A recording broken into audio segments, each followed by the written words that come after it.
Hello and welcome to the Animation Triad, your passport to the many worlds of animation. I'm your host, Stuart, and it is my pleasure, nay, my honor, to act as your guide to the world of animated films. With me, as usual, are my co-hosts. Hello, my name is William, and I will be your host to all things Western animated.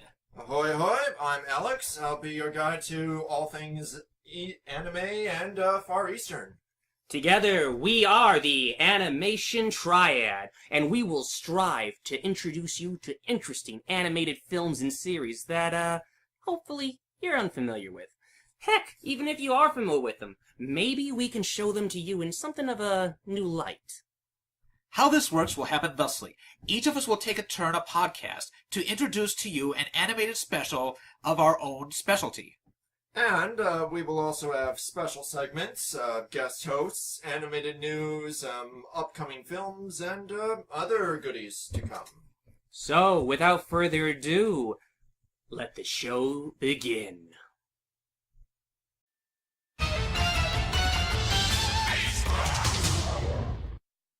Hello and welcome to another episode of Animation Triad. For this week, I, the great William, shall be your host. And to my right is the magnificent and wonderful Stu.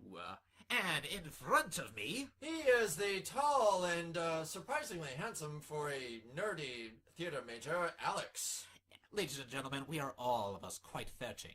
However, one of us is already taken. Sorry, girls. ladies. Sorry. So, for this week, I want to take us back. I want to take us back to a time where we were young, we were in our own little boy shorts.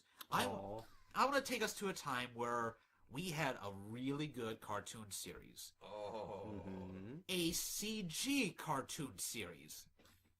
Ladies and gentlemen, today we will be discussing that which is known as Beast Wars. Yeah. Hashtag underscore Transformers. Yeah, this is a part of the Transformers franchise, and this particular series is a part of the G1 series. G1. So is this directly canon to it? Yes, Yes, it is. okay. Yes, it Yes. is. I was always a little confused about the canonicity of it. Recent incarnations of Transformers have been in their own little universe / timeline. Beast Wars carries off of G1. Oh, Yeah. okay. And if you go on, if you look into the wiki page and other aspects of the show, you find out that it's primarily the G1 cartoon, but it also incorporated aspects from the very first comic series that was published by Marvel. Yeah. Yeah.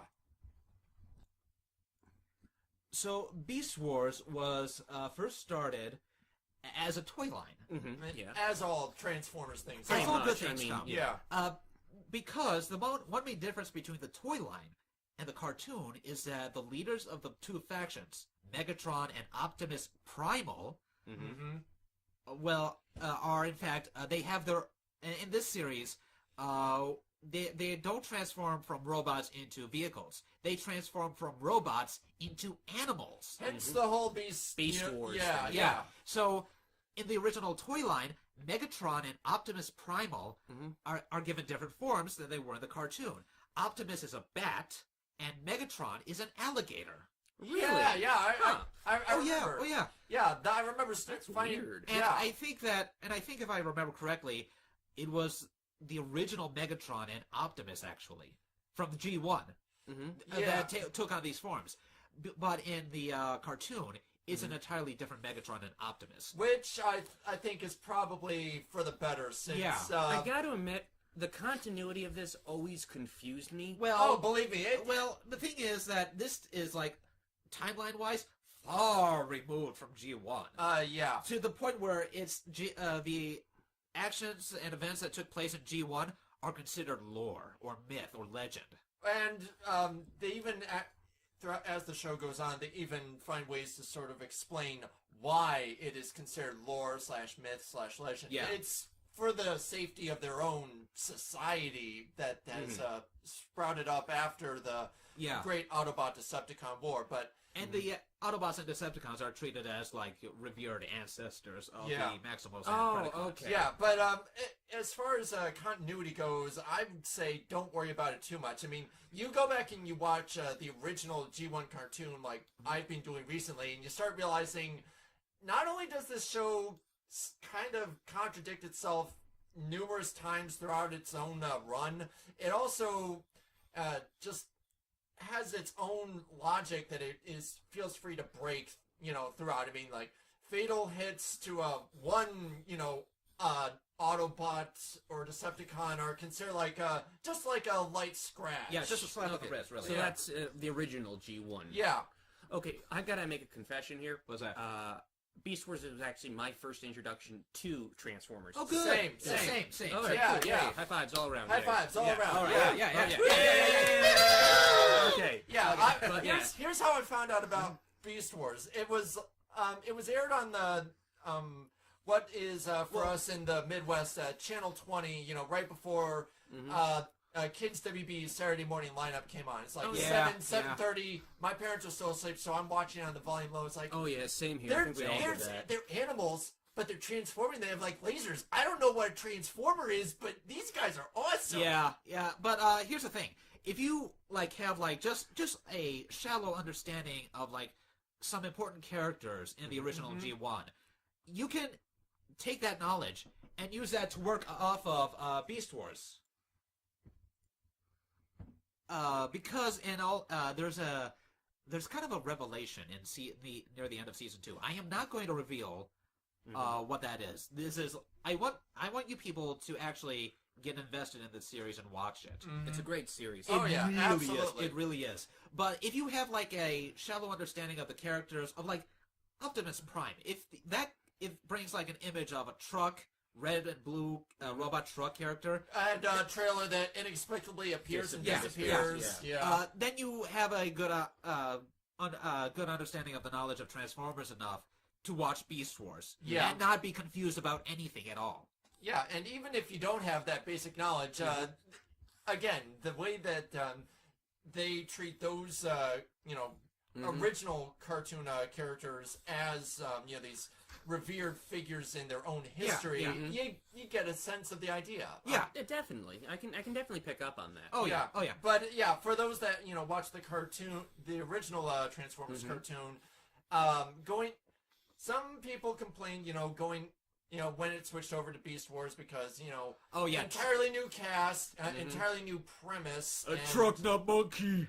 I wasn't gonna say it, but you said it. So, I am being sarcastic and throwing. Yeah, this show was not well received when it first started. Yeah, I could see that. Yeah, it's basically you go from vehicles to animals. I mean, some people may see that as a step down. However, this is a Emmy Award-winning series. Oh yeah. Yeah. It won an Emmy for the animation work. Exactly. At the time, this was the pinnacle of CG animation. And let me tell you who made the series. This was made by a Canadian-based animation studio called Mainframe Entertainment. Wait a second, that sounds familiar. Yeah. It should. Oh, no. It should. Blow my mind. It should, because their first huge success was their award-winning premiere series, Reboot. Knew it. Oh yeah. They made One of my Reboot. favorites. That was such a huge success for them that Hasbro approached them and said, "Hey, would you like to make the next Transformers series?" They did, and they had a huge success with that. Yeah. That they then went on to make several more series, such as the sequel series to Beast Wars, Beast Machines, as well as Action Man, War Planets. I remember Action Man vaguely. And the CGI Spider-Man series for MTV. That one was the one with Neil Patrick Harris as Spider-Man. Yes. I actually remember watching some of it. It wasn't bad. Interesting. It's not that bad. Eventually, they got purchased in 2006 by Rainmaker Entertainment and were rebranded as Rainmaker Animation. Huh. Well, let's hope that the rebranding didn't, permanently sink any hopes for, great stuff to come on the horizon. Anything for them. else come from them after that purchase? Well, they've kind of had a slow decline in some of their work because they did a Barbie movie.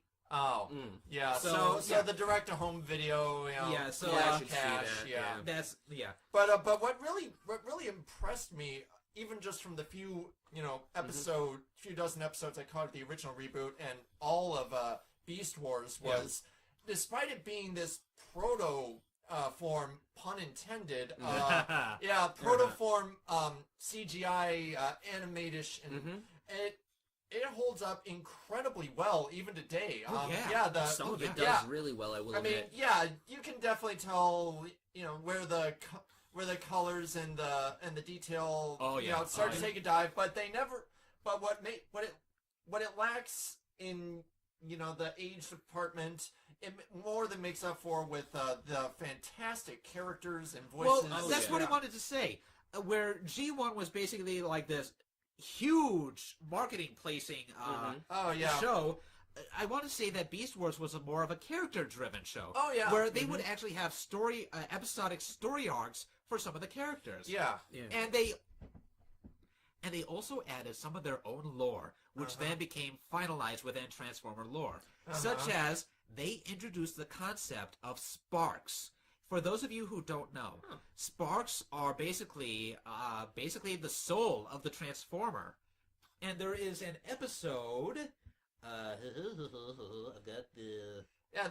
I thought sparks were introduced in the movie. No. They were introduced in this series. Yeah, the thing about the first animated Transformers movie introduced the concept of the Matrix, the Autobot Matrix of leadership. Yeah. But even at that point, it was very fuzzy as to what it actually did or its significance. Yeah, it's basically like just It was the magical space MacGuffin. In the movie, it was basically kind of like treated like a magical Medal of Honor. Yeah. But here, sparks are treated as the souls. Okay. Yeah. And their concept is introduced in the episode, aptly named The Spark. Yeah. Where one of the characters gives this great line. Basically, one of the characters is offline, and he's basically kind of like having this weird dream experience. And the other character comes up. It involves electronic sheep? Pretty much. Pretty much. I like that. Except there's no sheep bot. So yeah, but they missed a good opportunity. It could have been a black sheep. Oh, the betrayer. Don't worry, Dinobus for that. But but in the good way. But he has this one line and it goes like this: when a spark goes online, there is great joy. When one is extinguished, the universe weeps. Yeah. Basically, that's saying like when life is born, there is great joy, but when life is lost, everyone is sad. Sad, basically. Yeah. But I mean, I know I say it a lot, but I think another hallmark of a great kids show is when they aren't afraid to shy away from, the more adult aspects of existence. Because, we were all kids at one time. We all had questions, like, why is Fluffy not Fluffy the bunny? Anymore. Yeah, why?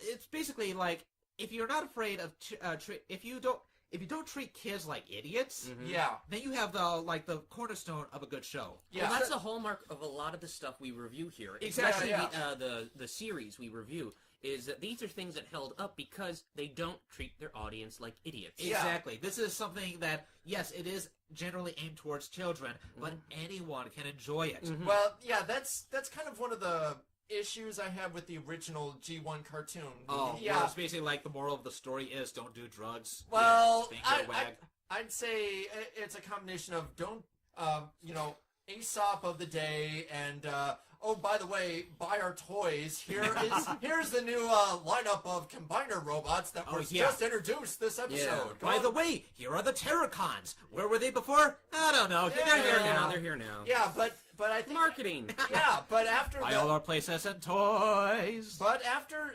the first animated movie, you can definitely tell the tone switch. It's like, okay, we're an established brand. Yeah. We are not going anywhere. So why not take a few risks? And that's and that's how the final two seasons of the original cartoon and Beast Wars were able to, I think, effectively ramp up what they were doing. What not only in terms of the character development and lore, but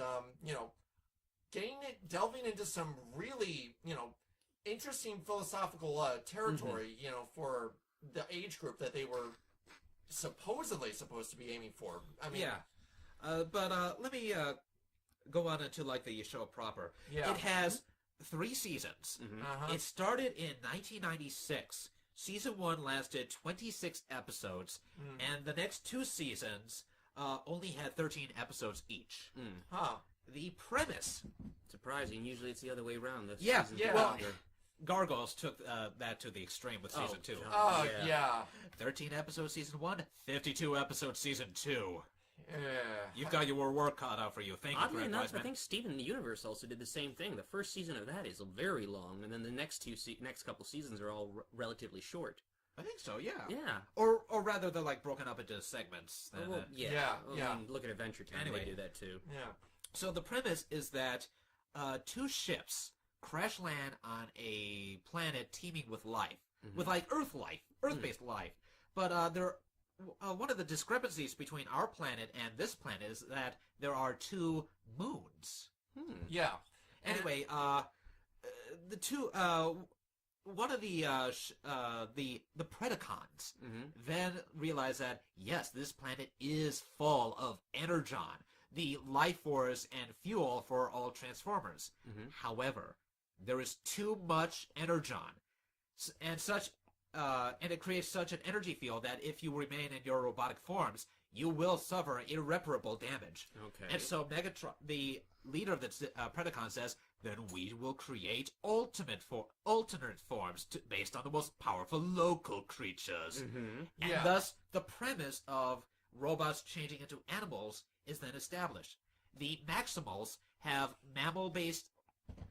Their beast modes are mammals, birds, and like submarine life forms. Submarine and later on in certain aspects of the season, I would say the more beneficial insectoid slash Well, the insects were almost all exclusively. Yeah, that's what I wanted to say. Predacons. Predacons are primarily reptiles, and cold-blooded insect- killers. Yes. and arachnids and insects as well. Yeah, the cold-blooded predators and killers, And it's not just like modern-day reptiles. The Megatron of this series transforms into a T-Rex. Which What? I gotta admit, looked amazing. Oh God, yeah! Oh yeah. I love that his arm turned, his tail, the T-Rex's The tail turned tail, into a the- hand, which was a cannon. And then the Oh, yeah. head would come off, and it would And the be head would be his other Oh, hand. hand, yeah. Yeah, which Yeah, always kind of confused me because it's like, okay, in combat that's gonna look cool, but if you're just trying to do something as mundane as say, pick up something that requires 2 hands, you're kind of Well, I mean, he up for does free. use it to like hold things in his hand. Oh yeah, It's he's just very delicately, it's a machine. It's very delicate. Yeah, well, it's also organic Oh yeah. in nature too, because that's also part of the premise of surviving on this overly energon-rich world. Yeah. They have to incorporate biological elements into their So own. in all honesty, they're more of like android. No, not android. Cyborgs in a way. I would not say that actually, because the beast mode is in a sense a outer covering that protects them Oh, so from the it's- energon. but kind of like in the Terminator series, where they got the flesh coating. Exactly. Yeah, Yes. yeah, but even so, as the series goes on, you start to see more and more of the quote-unquote a natural instincts and tendencies of the animals. I will get to that. Yeah. But basically, one of the Predacons is dissatisfied that they, in fact, did not land on Earth. They were aiming for Earth. Yeah. Because they have the Voyager spacecraft Golden Disc, Oh, Yeah. okay. which somehow made its way to Cybertron. And the Megatron of this series stole it. Because he realized that this could lead me to a serious energon deposit, where I can then use it to rule Cybertron. Well, we all laugh, but I will say I liked G1 Megatron, despite a lot of his plans just being, I'm going to destabilize the moon, throw it out of orbit, and then use the floods to in my hydroelectric dam to create infinite powers. Like, okay, whoa. First off, you have 80s enough... villain of the week. Second, there's beauty in simplicity. Yeah. And that's where I think Megatron of Beast Wars absolutely excelled. He was not only extremely cunning and intelligent, but he also knew how to prioritize. Well, picture. I gotta say this, out of all the versions I've seen of Transformers, this one always came across as one of the most intelligent ones. Oh, yes, absolutely. Yes. He knew how to... Beast Wars Megatron knew how to play the long game. Oh, absolutely. Very much so. And, well, one of the Predacons is unhappy about this current circumstance. And so Dinobot, decides to usurp Megatron. Megatron says, no. Hey, Scorponok, blow him away. And Scorponok blows him away. Yeah, unlike the previous Megatron, who was, tolerant of letting obvious backstabbers and usurpers still... Starscream! I will talk about that in a minute. Yeah, but this guy knows how to take care of business. And keep his troops in line, Pterosaur. But eventually the two sides meet, clash, and then the commander of the Maximals, Optimus Primal, notes that in the notice there were 6 Predacons. One of them was missing from the battle. It then shows that Dinobot made his way to the Maximal base and decides that if he cannot lead the Predacons, he will lead the Maximals. And it is at this point where you are introduced to not only the more predatory aspect of Dinobot as a character, but also the sense that this guy has a code of honor. Well, yes. If we're talking about code of honor, he follows the code of Bushido. Yes, absolutely. And there's another character who kind of has another sense of honor. We'll talk about him later. But basically, eventually, they find out that, yes, there is a larger energon deposit the size of a fucking mountain elsewhere. Both sides meet, clash, and that is pretty much the end of the season premiere. Now, let me talk about the characters. And who they're voiced by. Oh, there's a great voice cast here. Yeah, so, for the Maximals, we have Optimus Primal. And his alternate form is that of a silverback gorilla. He is voiced by Gary Chalk. We then go on to Rhinox, whose alternate form is that of you guessed it, a rhino. Yeah. I mean, a lot of the names of the Maximals are pretty... Yeah, it's not that clever when it's like, I am in fact Wolf Butt. My form is that of a wolf. Butt. But Rhinox is basically the big, heavy hitter, but he's also the gentle giant. He also strikes me as, the kind of the Maximals scientist. He is their scientific advisor. He is voiced by Richard Newman. He who voiced M. Bison in the Street Fighters cartoon. Okay. Yes! And then we get to, so Scott McNeil, who voiced Duo Maxwell in Gundam Wing. One of my favorites. He voices not 1, not 2, but 4 characters. He voiced 4? I thought it was only 3. Yeah. Okay, well, technically he voices 5, but the 5th one is like a one-time only character. Oh, okay. Yeah. He voices Dinobot, who is the Predacon turned Maximal. His alternate form is that of a Velociraptor. Yeah, and I gotta say, a lot of these characters, both Maximal and Predacons, they all have these, either psychological or vocal tics that are not detracting to them in any way. By and large, they are what enhances them. And for Dinobot, he has this great snarl. I think that's a distinctive thing for Scott McNeil. I mean, he voiced Piccolo at one point. Yeah. So I mean, just imagine Piccolo. He voiced Duo Maxwell, which is a very distinctive voice. Oh yeah. Then he was also in Sword of the Stranger.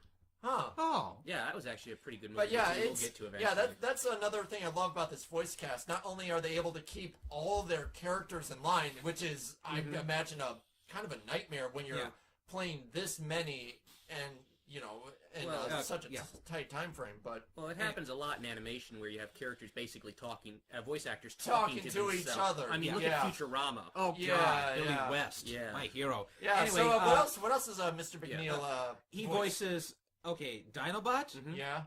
Rat Trap, Red Trap. who's you guessed it, his alternate form is a rat, and he is their demolition expert, Mhm. stealth expert, and marksman. And we Interesting combination. I wouldn't expect Demolition to go. Well, with... there's an episode where he says, where he basically says, "I'm a devil. Well, he says like, I'm a stealth expert, a marksman, and pulls out a bomb, a demolition expert, throws bomb. Boom.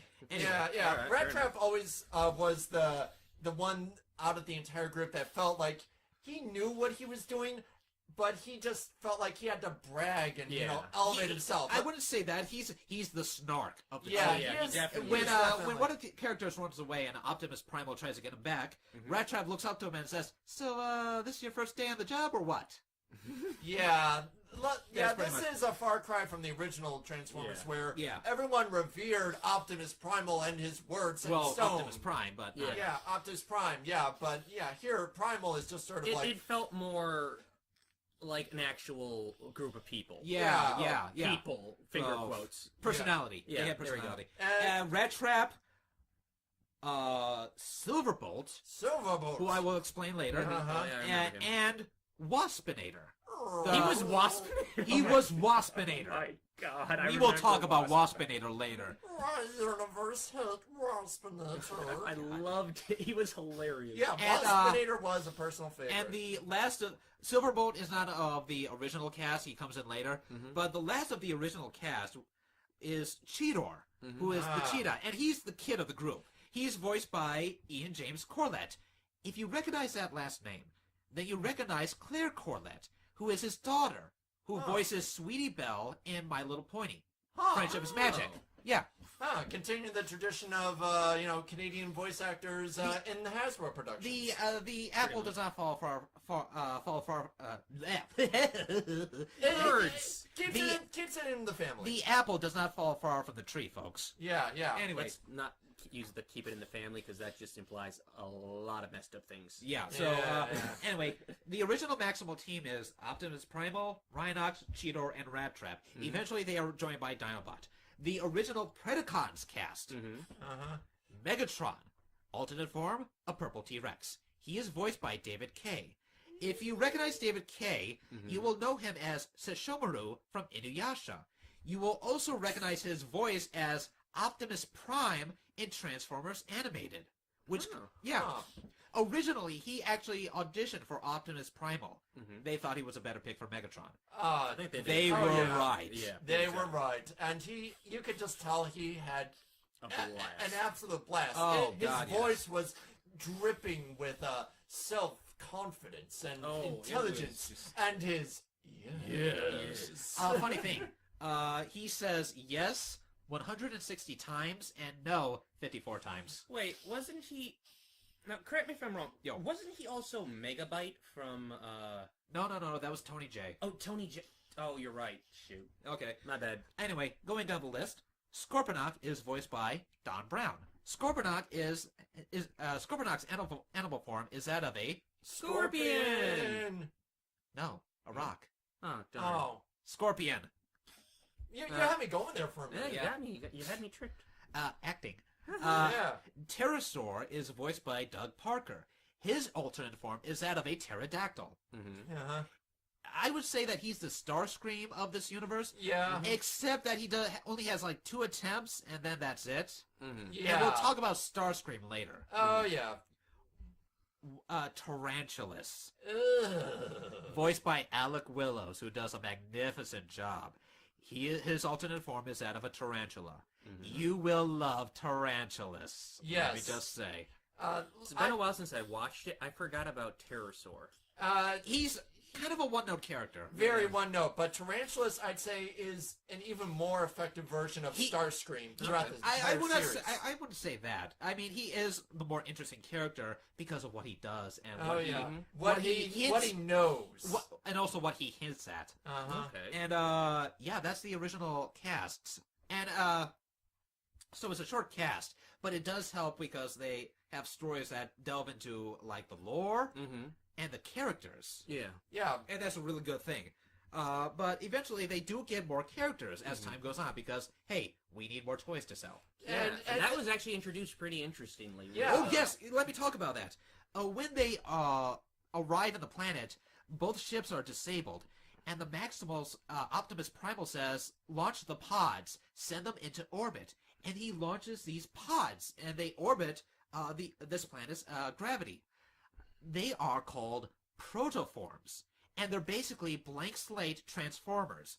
Now, technically, they're Maximals, but they can be reprogrammed as Predacons. Or if they are damaged enough, they can take on Predacon characteristics, such as, like, basically liking to kill and whatnot. Yeah, I think this also gives another great background into, the mindset not only of the Maximals and Predacons, because at the show's start, leading up, not really spoilers, but Optimus Primal and Megatron have this sort of brief back and forth saying, like, look, our sides have been at peace for centuries. Why are you disrupting it now? And Megatron just basically goes, oh, you confuse peaceful planning.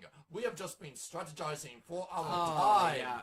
And in that regard, you get the sense that the Predacons are still adhering to the old conniving ways of their Decepticon ancestors, while the Maximals take after their Autobot ancestors, and these protoforms are, well, kind of like trying to research and expand their knowledge and understanding of the universe. So but there is kind of an interesting thing about the protoforms.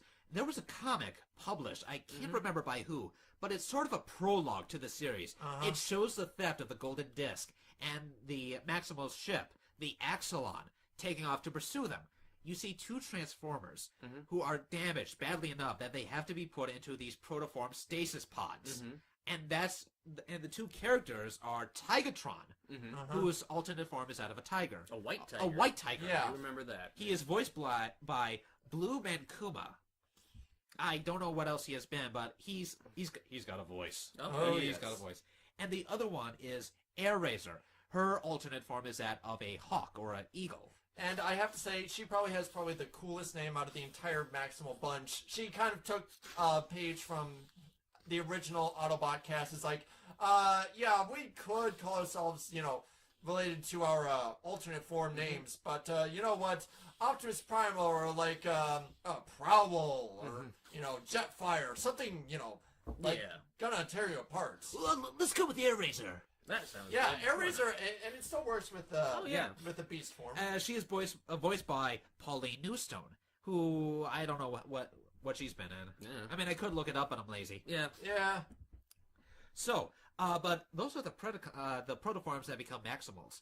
Let's talk about the protoforms that become Predacons. Yes. The first one is Black Arachnia. She was awesome. Oh, yes. Her alternate form is that of a Black Widow spider. Her alternate form was specifically chosen by Tarantulas. Yeah, that's another hint at his Dr. Frankenstein-esque character of somewhat. It's more like his cunning and deceit. Yeah. She is voiced by Venus Terzo, and she would That is such a good name. Yeah. And the next Predacon to come from a protoform has the best entrance ever. Inferno. And his alternate form is that of a red fire ant. And he is voiced by Jim Burns, who has done other work. But his character is kind of a good counter to Tigatron, because they're both more in line with their beast mode form. When Tigatron originally popped out, at first he didn't realize that he wasn't just a tiger, that he was a Maximal. And even when he came to understand that he was a Maximal, he specifically said that he is more tiger than Maximal. Yeah. But he would still fight alongside them. Yeah, his character and the few episodes focused on him really had a lot, like where do we fit into the whole cosmic balance of the universe? There is a good episode where Megatron steals a item from the Maximal's ship that protects them from the energon field. Yeah. So they have to, thus forcing them to be in beast mode in their own ship. Mm-hmm. He then has a plan where he will exhaust them, where they will be on alert station at nearly all times, thus causing them to become exhausted, tired, where they will then, when they sleep, they will then sleep prowl. Basically, they will act like their animal forms. And then he would basically kill them all. Tigatron he's very much in tune with nature. Not hippy-dippy, but just basically I understand where I am in the world. He then takes them all and basically says, look, there is a block in your programming that protects you from your animal form, but it doesn't do that. You need to be more in tune with your beast mode. Delete that programming and become who you are. And they do, and it's awesome. And it does have repercussions, as the series goes on, and even into future Transformers iterations. We'll talk about that later. But anyways, so we have the harmony of Tigatron and for Inferno, his I would say that his beast mode. Okay, it's described that his beast mode is dominating his logic circuits. He thinks he's a fire ant. He knows he's a fire ant, and that sort of dominates who he is. Spiders, protect the colony! Oh, it's like, spiders! They dare invade the colony! Inferno, terrorize! Yes. And he is, while Tigatron is very more a subdued character who's very much in tune with his surroundings and his form, Inferno is just flat out a pyromaniac and would love to see everything burn. Yes. And I think that's another aspect of I think it brings up another philosophical aspect of becoming too in tune with your inner nature and to the point where you tune out everything else. Well, that's it's more like going on. allowing to become so in tune with your nature that it takes over. Yeah, and especially how Inferno would later address Megatron as his queen, queen, or the royalty. The royalty. He has. At first, I was a little bit iffy about him, but the more you watched his flourishes and his idolization, he's a fun character. Yeah, He's a fun character, really and is. Jim Burns has a great time with him too. So You can definitely tell that a lot of people are having fun with this. Oh yeah. So season 1 is basically a back and forth between the Maximals and the Predacons, and then we get to they then find out that there is an alien presence on this planet. They see this Stonehenge-like structure, and they realize that this is not a natural thing. Most likely, an alien presence is here. Then we get to the floating island. Oh, I remember this. Surprisingly, gruesome in the term in the battle presentations. Oh yeah, when there's basically this floating island that is essentially a paradise, but in the center of the island is this obelisk, and if you fire a weapon or attack anything, it will shoot a beam at you, a dangerous beam. And there are these markings around all over the place, which activate traps if you are close to them. Tigatron says, this is a paradise. Rat Trap says, no, this is a puzzle. You bring intelligent life forms on here and test them. What do you test them for? I don't know. But being a lab rat ain't exactly up my experience, lady. Yeah. And then we get to Before the Storm, where Tigatron a lot of Tigatron in these episodes. Yeah. Where Tigatron finds this glowing mountain that is giving off this light. We then go inside the mountain and see that there is another golden disc, except this one has alien text on it. Inferno finds it, takes it, and gives it to Megatron. Then Megatron does the most odd thing that you would never expect. He has a truce with the Maximals. Yeah. Exactly. Okay. And Optimus theorizes that Megatron has found something so big that he doesn't even want to think about us. So Go on. Yes. After a bit of subterfuge, it's then realized that Megatron found the golden disc and has decoded it, and he realizes something. The alien presence that we have felt so far, they're coming. they are coming here, and they are not happy. Uh-huh. Well, Thus, you get to Other Voices, Part 1 and 2, where the aliens come to pay a visit. yeah. And that is the end of Season 1.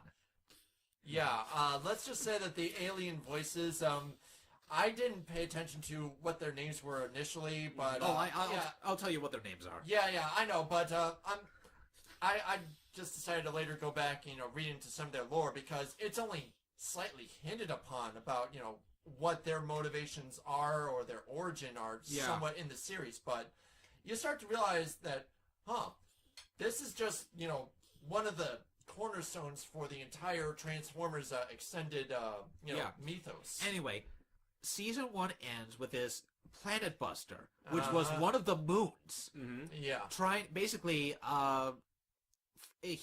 create a heat death of the planet by igniting the energon. Yeah. Fun times. Yeah. A cosmetic effect that has on that this causes is that the ships are now so warped that they are in such disrepair. Their forms have warped. The Axelon's head is now bending, and like the Predacon's ship also has like some bends to it as well. Yeah. These ships cannot fly again. Yeah, they're stranded there. So after flying a ship into the Planet Buster with a transwarp cell, which is basically used to enter hyperdrive, basically, through space and time. Oh, keep that in mind. Yeah. Keep that in mind. That destroys the Planet Buster, but it creates this energy effect that then rains down on the planet. Season 2 introduces the concept of two new things. The first being transmetals.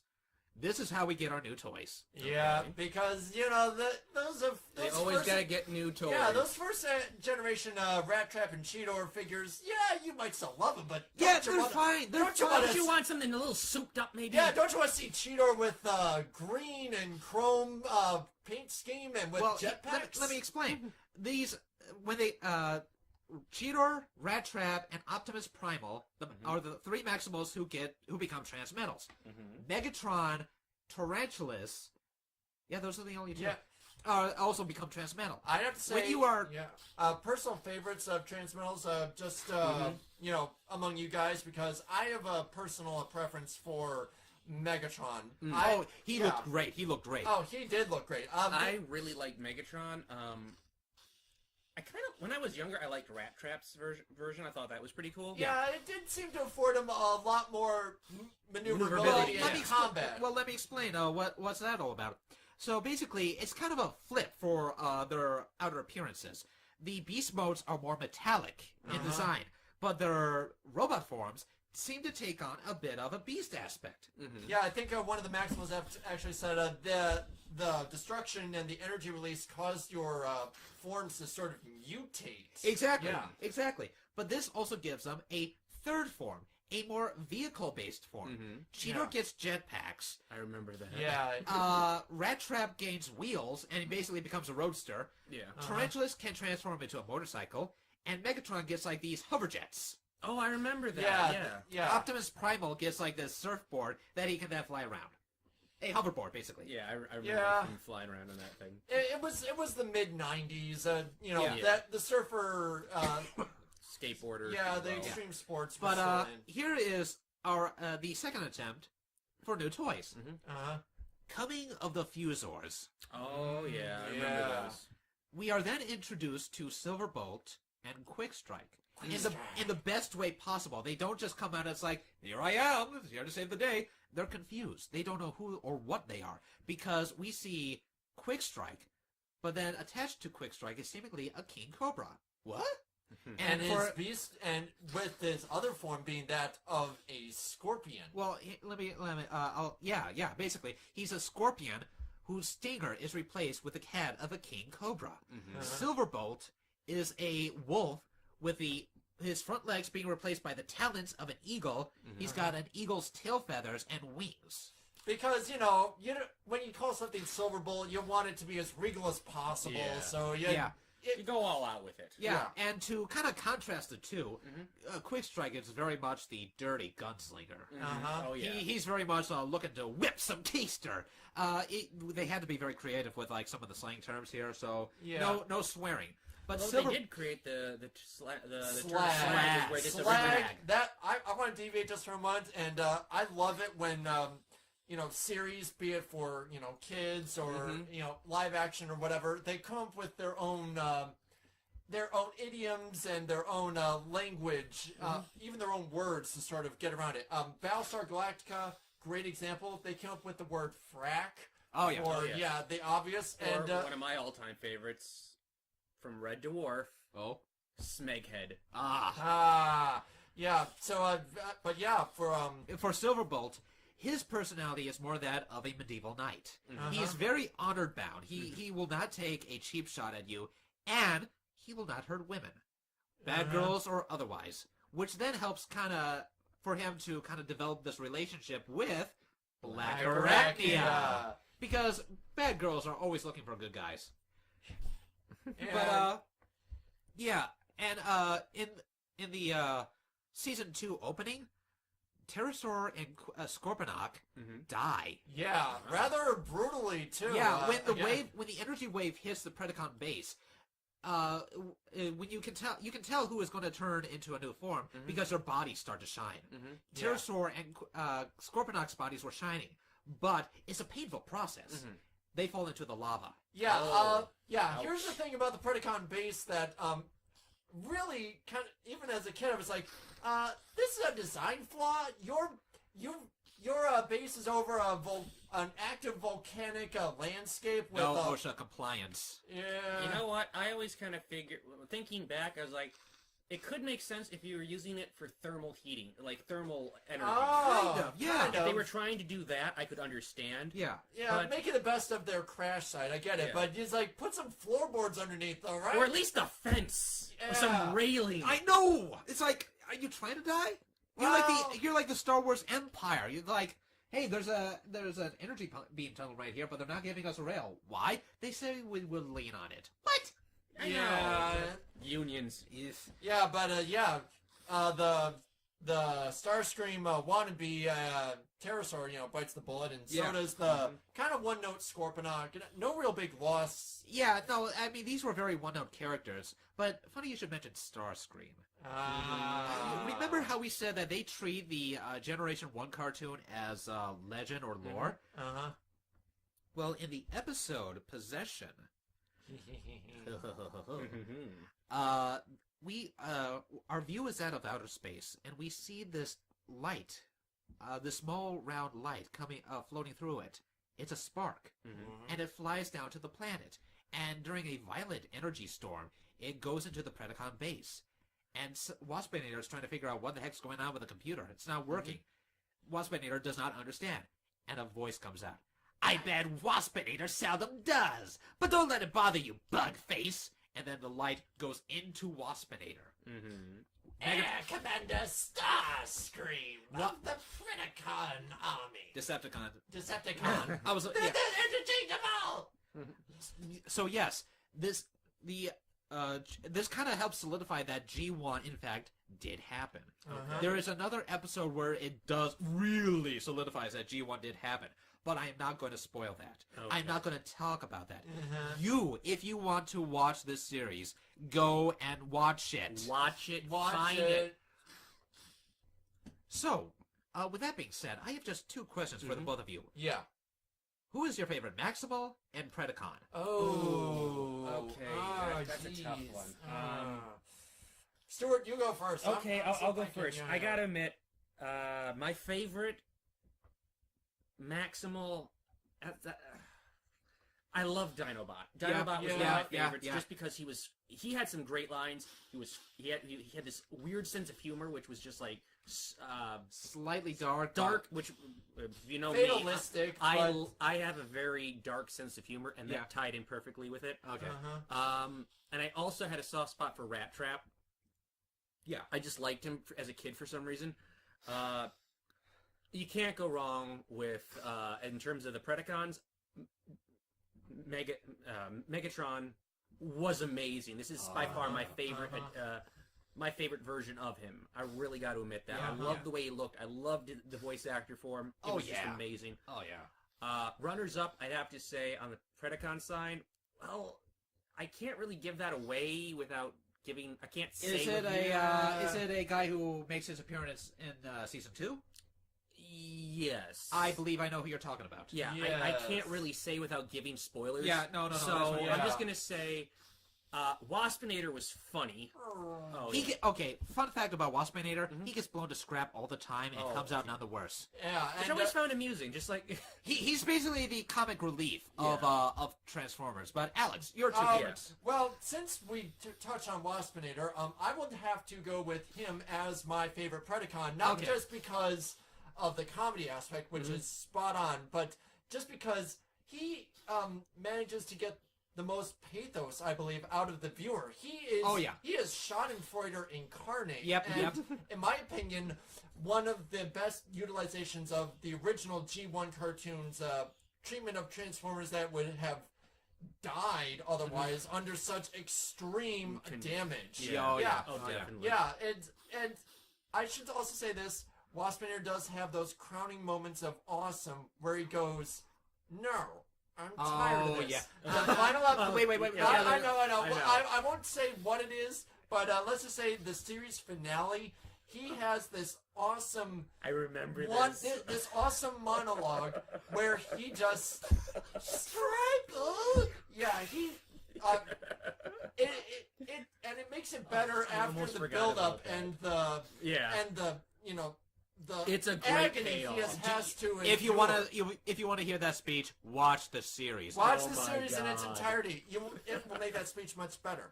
In terms of the Maximals, I know it might sound a little bit odd, kind of like saying Pikachu's your favorite Pokemon just because he's the one featured the most, but Optimus Primal, I feel, has not only the strong characteristics of what would later become a great leader, but you also see his flaws throughout the series. Yeah.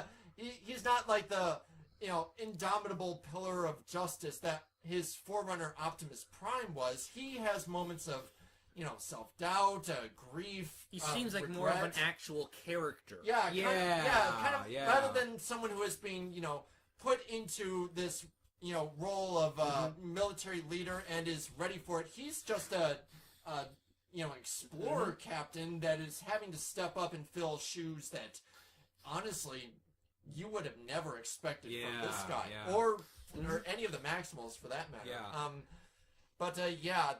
I'm going with Optimus Primal, and Hey, I can respect that. Yeah. That's you gotta understandable. respect the monkey. Yeah. For me, my favorite Abe. For my favorite Maximal would be Dinobot as well, Yeah. because for shallow reasons, I like the guy with the sword.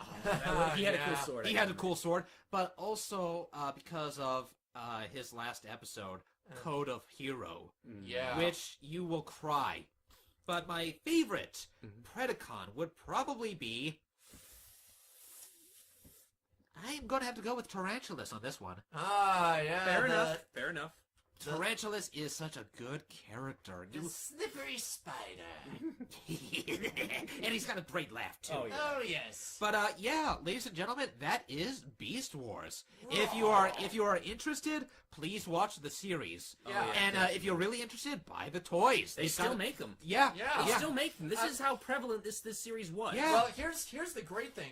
You do more research on this, and you realize that not only has this series, it left its permanent mark on the Transformers mythos and for others, there's still IDW. They made additional comics and whatnot for it after in like the early to mid 2000s. And it got a lot of love. Yeah. So that was this week of Animation Triad.